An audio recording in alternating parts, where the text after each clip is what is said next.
Welcome back. Donald Trump has escaped conviction again with a second acquittal after a second Senate impeachment trial.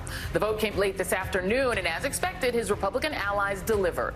The Democrats needed 67 votes to convict. The final tally was 57 guilty, 43 not guilty. 7 Republicans crossed over to join all of the Democrats to vote for conviction, the most bipartisan impeachment outcome in U.S. history. The trial was supposed to move along pretty quickly today. Instead, the morning was spent in a debate over whether the proceedings would be significantly extended by bringing in witnesses. Unfortunately, that didn't happen, and then each side moved on to their closing arguments. How did Donald Trump react when he learned of the violent storming of the Capitol and the threats to senators, members of the House, and his own vice president, as well as the images he saw on TV of the pummeling and beating and harassment of our police officers? Did he spring into action to stop the violence and save us? No. He delighted in it. He reveled in it. He exulted in it. To believe, based on the evidence you have seen, that Mr. Trump actually wanted and indeed willfully incited an armed insurrection to overthrow the U.S. government would be absurd. In short, this impeachment has been a complete charade from beginning to end. The entire spectacle has been nothing but the unhinged pursuit of a long-standing political vendetta against Mr. Trump by the opposition party. Okay, Philadelphia. And then when the voting was all done, Trump's biggest enabler in the Senate, Mitch McConnell, who had just voted to acquit, threw Trump under the bus. January 6th was a disgrace. Fellow Americans beat and bloodied our own police. They stormed the Senate floor. They tried to hunt down the Speaker of the House. They built a gallows and chanted about murdering the Vice President. President Trump is practically and morally responsible for provoking the events of the day. No question about it. This was an intensifying crescendo of conspiracy theories orchestrated by an outgoing president who seemed determined to either overturn the voters' decision or else torch our institutions on the way out. But our system of government gave the Senate a specific task. The Constitution gives us a particular role. I believe the Senate was right not to grab power the Constitution doesn't give us. Wow. Joining me now is Yamiche Alcindor, White House correspondent for PBS NewsHour. Jason Johnson, contributor to The Griot and a professor of politics and journalism at Morgan State University. Charlie Sykes, founder and editor-at-large of The Bulwark. And Tim Miller, contributor to The Bulwark and a former communications director for Jeb Bush. Thank you all for being here. Yamiche, I'll go to you first. The Occam's razor explanation of Mitch McConnell, since he's all about power, was that his vote was to keep himself in the on-deck chair so that he maybe can be majority leader again, and that his little speech at the end was about his donors. Based on your reporting, how accurate am I? Based on my reporting, what you saw from Mitch McConnell was someone who was trying to thread a needle and really trying to explain to Republicans who are appalled by the fact that the Senate minority leader would, in one instance, tried to criticize the president, try to lay blame for January 6th at his feet, while at the same time trying to also hold on to Republican supporters by also not voting to convict him. He was really there, in some ways, we would say, talking out of both sides of his neck. That's the colloquial way you would describe that. The real way is that he was trying to have his cake and eat it too.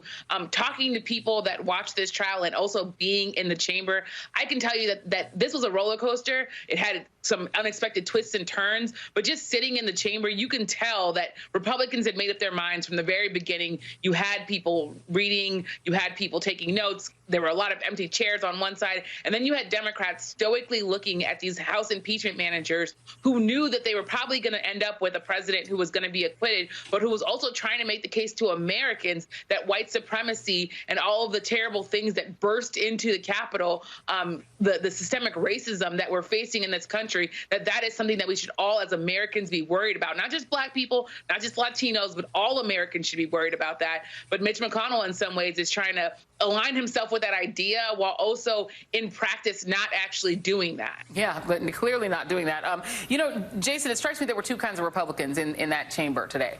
There were the kinds of Republicans who saw what they saw and heard what they heard and experienced the 1-6 insurrection and voted accordingly, and the kind who were making some sort of political calculation to cling to Donald Trump like he's a life buoy. And they are never going to let him go no matter if, you know, no matter what had happened to Mike Pence. They wouldn't have cared. It wouldn't have mattered. Let's play a couple of, or let's go through a couple of type A. This is Richard Burr, who actually to me was a bit of a surprise. This was his statement on his vote to convict. He said the evidence is compelling that Trump is guilty of inciting an insurrection against a co-equal branch of government and that the charge rises to the level of high crimes and misdemeanors. By what he did and what he did not do, Trump violated his oath of office to preserve, protect, and defend the Constitution of the United States. And now let's listen to Senator Bill Cassidy, who was much more blunt and direct about it. Our Constitution and our country is more important than any one person. I voted to convict President Trump because he is guilty. Burr is not running for re-election. Maybe that explains him. Cassidy just won re-election, so he's got 6 more years to explain that to any Trumpies in his state. What do you make of the 7, Jason, the ones who voted to convict? And do you think that that in any way changes the overall outcomes for the Republican Party? It changes the overall outcome, Joy, from the symbolic and the messaging standpoint, which is really what the second part of this trial is about. What I think people need to understand is that there was 2 goals with impeachment. One was to get a conviction and keep Donald Trump from ever being able to run for office, but the other was to hammer in the message to the American public that the Republican Party has been discredited as a potential governing coalition for this country. So having 7 Republicans stand forward and say, yes, this is bad. The fact that they tried to kill my colleagues is bad. The fact that Eugene Goodman is the only reason that Mitt Romney might be alive today is kind of bad. Maybe we should actually vote this guy out of office. That was an important message. But I honestly have to say this about a lot of these Republicans.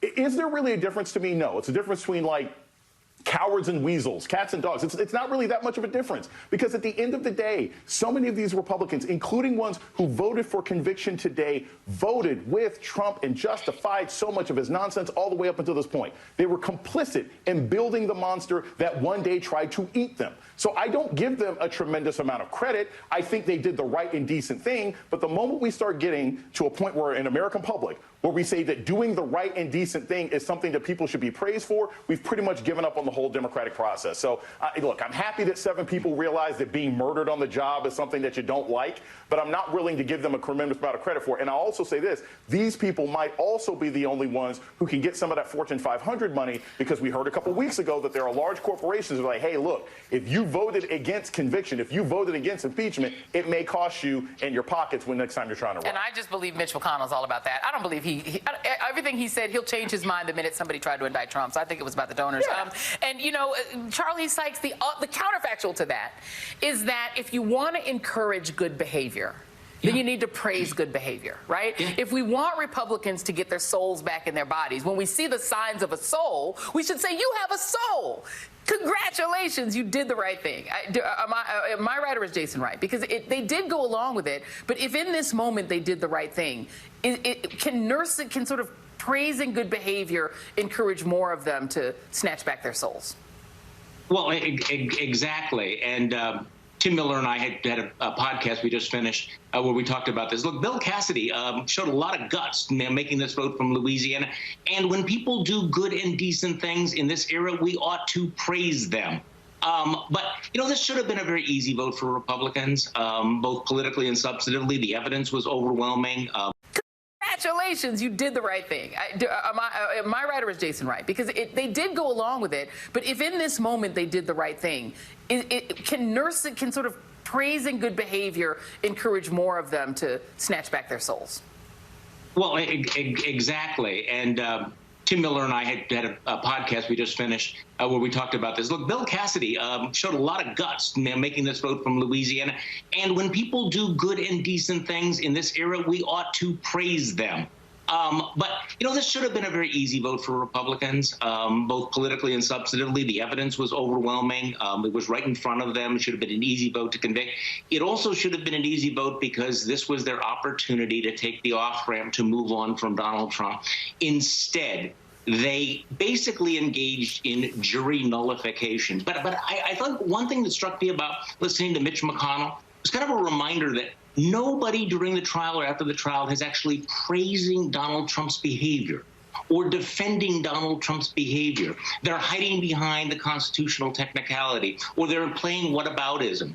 But it is interesting the number of Republicans that are saying that Trump's behavior may not have been impeachable, but it was disgraceful. So I do think that one of the things we're seeing is they're kind of opening the door to a post-Trump era. Look, I mean, I'm not going to defend Mitch McConnell. I mean, the fact that he orchestrated this, he could have had the trial before Donald Trump left office. He chose not to, and then he pointed to that as a technicality. I mean, he was very, very much two-faced. But it is interesting the number of people who implied that, this is not the end, that there are other things that should happen, that we should have a 9/11 commission, a bipartisan 9/11 commission. There should be grand jury. There should be criminal investigations, possibly indictments. So it'll be interesting to see what comes next. But this was a defining vote for 43 Republicans. It's a defining vote for a party that has turned itself into a cult of personality. And now they're going to live with Donald Trump for a very, very long time. Yeah, and Tim, you and I think we're on the same page on one other aspect of what the Democrats did. I thought the Democrats were brilliant, by the way. I thought their presentations were moving, as good as the first impeachment trial. Very, very good. However, the one thing that to me struck me as a unforced error was that they got this vote that they could have put witnesses on. And whether or not that changed the votes, I mean, it wasn't going to change Lindsey Graham's vote. Lindsey Graham, they could have blown up the Capitol. He would have been like, I don't see the problem with that. Nothing Trump does is ever wrong. Are you kidding me? He's my God and Savior. But that doesn't matter. You would have still had a Capitol police officer or maybe Ms. Beutler or, someone to come forward and make them face the shame, face that person. Do you think that they should have just done that, even if it didn't change anything? Yeah, I think this was a mistake. And I think that you're right. I want to be very clear. I don't think there was really a path to 67 votes, but I think you have to try to get 67 votes. And here's the thing. The Democrats could have learned one thing from Donald Trump, and that's the importance of the show, yes. The importance of the media, right? They had all of the facts on their side. There was no fact that was going to come out during a interview with a witness that was going to look good for Donald Trump. Donald Trump behaved unconscionably, and every new piece of information would have made him look worse and the Republicans look worse. And bringing Mike Pence to the Senate would have been the greatest show on earth. And everybody would have been tuned in. And Mike Pence doesn't have a good story to tell. The president didn't call him the day that his life was in danger at the hands of people carrying Trump flags. So I think that was a big mistake, though. I just want to say really quick, as mad as I was at the Democrats for that little mistake, they did a fantastic job. Joe Negussi did a particularly fantastic job. And the person that made me the most mad, I just want to drive home Charlie's point, is Mitch McConnell. I'm sorry. The fact that you knew how bad Donald Trump's actions was makes it worse. Yeah. Makes it worse than the behavior of the, Ted Cruz's and the Lindsey Grahams of the world, who are in bad faith. Don't acquit Donald Trump when you know that he's responsible for the death of a police officer, and then tell me that you kind of feel bad for it because of this constitutional technicality. I mean, how many cops would have had to die for Mitch McConnell to not care about the constitutional technicality, to bring the Senate back from vacation before the inauguration so they could have held this trial in January? What if one of his colleagues died? I mean, I'm disgusted by Mitch McConnell's behavior. So I don't love the tactics on the witnesses, but I'm disgusted by Mitch McConnell. And those are my angry rants for the day. Oh, no, indeed. And then they're going to try to, use their votes for Officer Eugene Goodman as some sort of pass away from that. No, everybody sees you for who you are. Can you take us inside just a little bit, Yamiche, the decision-making there in terms of the Democrats not calling witnesses? Because I have that same challenge with Democrats, is that, they have friends in Hollywood, but they don't know how to do show business. And this was a trial that is not a legal trial. It is a political trial. And it is on television. You get free TV time. Why wouldn't they have just said, you know what, just to make those Republicans have to look in the eyeballs of Mike Pence, bring him down there and make them tell him that they don't give a damn that he was almost lynched? It's one of those decisions that Democrats made that really immediately you could tell the Democratic base was super angry about it. People wanted to see witnesses. There was this, of course, this narrative that Democrats were trying to play, not just for the senators in the chamber, but for the entire nation, as we've all noted. They wanted Americans to see this. What I'm hearing from Democratic aides about this decision is that they felt like this is not a trial that needed to be dragged on because Democrats were worried about senators making threats, including Joni Ernst saying that if this drags on, President Biden's not going to get his nominees. President Biden might have legislation also tied up. They felt like this deal that they brokered, that was really the decision completely of House impeachment managers. They felt like they could include this statement. Trump's lawyers are not disputing the veracity of it, basically saying you're not calling this woman a liar. You're not saying that this congresswoman is making this up. And that was good enough for them because they knew where this was heading. And that was, of course, to an acquittal. And I should say I've talked to some White House aides who told me very, very clearly that the White House was not involved in that decision. But at the same time, this would have been a nightmare for President Biden if there were weeks and weeks and weeks of a trial and his cabinet nominees were being held up and he wasn't able to get the legislation. So I think there was both this political idea, there was also this idea that they were playing to a larger audience and wanting to put that into the record for the history books, but also understanding that time was of the essence. First of all, you remember the shampoo commercial, but I'm worth it? America is worth it. So what? Take more time. And by the way, Joni Ernst does not know the price of corn and soybeans, and she represents Iowa. She wasn't going to stop a single nominee, Joni Ernst. There's 50 votes on the other side and then 51 with the vice president breaking the tie, baby. You are not going to be able to do a thing. Joni Ernst, don't talk bigger than you are. No, they should not have. Don't get cowed by Joni Ernst. Next week. And they're on recess next week. They're on recess next week. They're not even working next week. We'll take a break. Have done this. It's absolutely insane. Let's take a break. No, they were hard waiting to take senators to the airport. Having been at that Capitol all day, I can tell you. Now I believe that. That I believe. Okay, my guests are going to stay with me. I'm going to throw some more papers. I'm going to throw some papers. We'll be right back.